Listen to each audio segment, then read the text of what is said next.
नमस्कार दोस्तों, आपका हमारे चैनल पे फिर से स्वागत है। टीचर डेस्क पे आपका हार्दिक अभिनंदन। आज माननीय जिलाधिकारी द्वारा सभी बीएलओ का यहाँ पे हमारे ब्लॉक और हमारी तहसील और हमारे डिस्ट्रिक्ट पे जो है एक प्रशिक्षण किया गया, जिसमें बहुत सारी बातों पर चर्चा की गई। परंतु एज अ बीएलओ, क्योंकि मेरे को बीएलओ के काम में कम से कम 6 से 7 साल का एक्सपीरियंस है, तो उसके हिसाब से एक नया टॉपिक लेकर आपके बीच में मैं आया हूँ। बाद में कुछ और भी अलग से बात करूंगा, तो वीडियो को लास्ट तक देखें, क्योंकि इसमें कुछ राज्य निर्वाचन आयोग के मुख्य बिंदुओं को भी मैं कवर करूंगा। तो अभी हम समझ लेते हैं हमारी वीडियो का टॉपिक। तो आप हमारे थंबनेल से जान ही गए होंगे कि यहाँ पे लिखा है लोकसभा वर्सेस राज्य निर्वाचन आयोग। तो इन दोनों में क्या डिफरेंस होता है पहले समझ लेते हैं।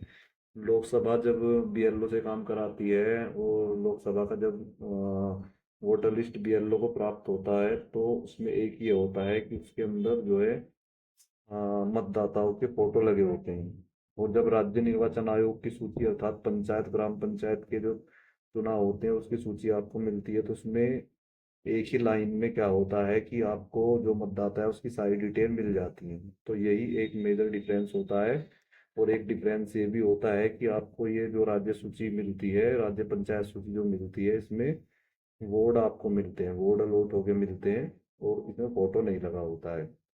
बात कर लेते हैं फॉर्म 16 जो होता है, वो लोकसभा जो फोटो मतदाता सूची होती है उसके लिए भरा जाता है। और ये फॉर्म जो है वोट जोड़ने के लिए भरा जाता है। ठीक है, जब कोई आदमी या औरत जब 18 साल की उम्र पूरी कर लेती है, जिस भी पुनरीक्षण वर्ष में आप संशोधन या अपनी निर्वाचन जो नामावली है उसे संशोधित कर रहे हैं, तब अगर वो ये क्राइटेरिया पूरा कर लेती है तो वो फॉर्म 16 भरती है या भरता है। इसी तरह जो फॉर्म 6 होता है, वो राज्य निर्वाचन आयोग के तहत जिन नए वोट मतदाताओं को जोड़ा जाता है उनके लिए भरा जाता है। फॉर्म 17 जो होता है वो विलोपन करने के लिए होता है, अर्थात वोट काटने के लिए होता है। तो वोट जो हम काटते हैं वो मृतक और जो महिलाएं या लड़की जिनकी शादी हो जाती है उनके लिए भरा जाता है। दोनों एक ही कैटेगरी के फॉर्म है, 17 और 7। बस लोकसभा के लिए 17 होता है और राज्य निर्वाचन आयोग के लिए 7 होता है। इस तरह 18 से हम संशोधन कर सकते हैं किसी मतदाता के नाम में,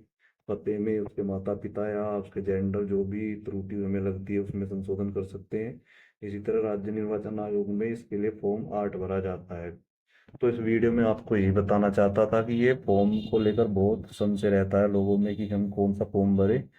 बात कर लेते हैं अभी जो निर्वाचन आयोग के तहत, हमें राज्य निर्वाचन आयोग का काम चल रहा है, उसके तहत अभी जो बात हुई है उसमें अभी हमारे जो जिला अधिकारी महोदय हैं उन्होंने बताया है कि आवास को लेकर बहुत बड़ी दिक्कत है। तो उन्होंने स्पष्ट किया है कि अगर कोई व्यक्ति जिसका मकान विद्यमान है या खेती विद्यमान है गांव में, और वो कभी कभी आता है, तो उसे सामान्यतः वहाँ का निवासी नहीं माना जाएगा। तो उसका आप अपनी समझदारी से वोट, तो उसका जो भी वोट आप बनाते हैं वो अपने उससे एक बार स्पष्टीकरण ले ले, या उसके परिवार के जो लोग हैं उनसे अच्छी तरीके से आप वहाँ पे एक नोट बनवा लें और उनसे साइन वगैरह कराकर ही उसका वोट काटें। क्योंकि जो पंचायत चुनाव होता है बहुत ही सेंसिटिव होता है। मैं इसे पहले भी 5 साल पहले एक बार कराया था, तो वैसे तो कोई प्रॉब्लम नहीं होती है, क्योंकि जहाँ पे सेंसिटिव जो बूथ होते हैं वहाँ पे दिक्कत होती है, क्योंकि यहाँ पे पॉलिटिकल पार्टीज का जो आपकी पंचायत स्तर से होती है उनका बहुत इन्वॉल्वमेंट रहता है। तो इसके सापेक्ष आप देख कर ही काम करें, क्योंकि बाद में सारी जिम्मेदारी जो है वो बीएलओ पे ही आ जाती है, या आपने किसी अच्छी तरीके से काम नहीं किया तो किसी के प्रभाव या किसी के दबाव में नहीं आकर ही आप काम करें, और अपनी जो आप कहाँ करना चाहते हैं अपने हिसाब से उस काम को देख ले। फिलहाल इस वीडियो में